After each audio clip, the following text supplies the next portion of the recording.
And then he says, who wants to volunteer to sing happy birthday? Nobody raises their hand. I happen to be in the first row. He picks me. And I come on up there and he says, sing happy birthday. And I sing it just to sing it.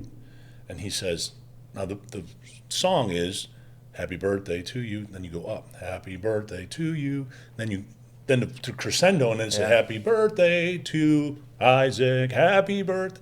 Yeah. And I said, sing it now the way you're supposed to. And then he says, can you do it a little better?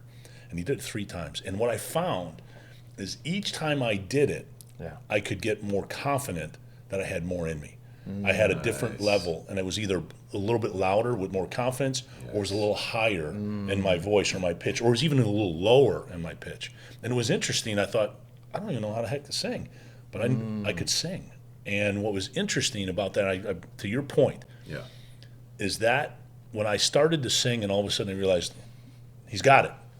He can go one more level. That's it. And all of a sudden, that reflection back gave me immense confidence. And then if I take it into the business world, when I have my song that I'm singing about our company and telling my story, the more I told it, the more it resonated. And when it didn't resonate, I knew, you know what, maybe I'm telling it incorrectly.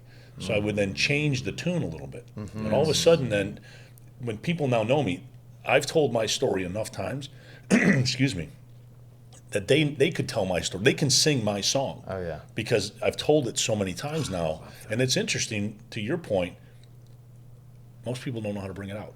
They don't know how to sing their song if the song is inside them. The song is literally waiting under their rib cage. Do you know what I mean? Or multiple songs, the whole soundtrack of their life. You know what I mean? So true. Because we are often taught, particularly by a lot of the media, to think that what we're looking for is out here.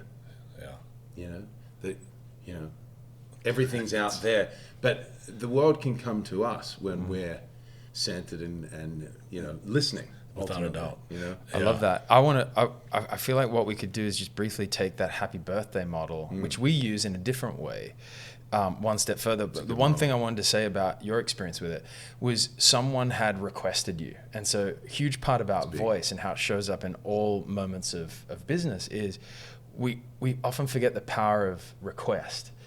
Right, requesting each other in little ways, not like big ways under threat, but little requests. So you got a pretty nice request front row, and you were like, you felt okay, I got to say yes to this. So up you went. Yeah, that's very true. And then suddenly you were requested again to sing Happy Birthday, and then suddenly you were reflected back. Okay, go next level. Giving some feedback. Some feedback. So you were being seen, heard, and reflected back, and suddenly you're like, oh, I see the door, I see the pathway.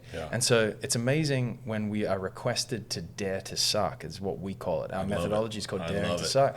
That once we are in and recognize that we're not going to die. You know, I know that came up yesterday.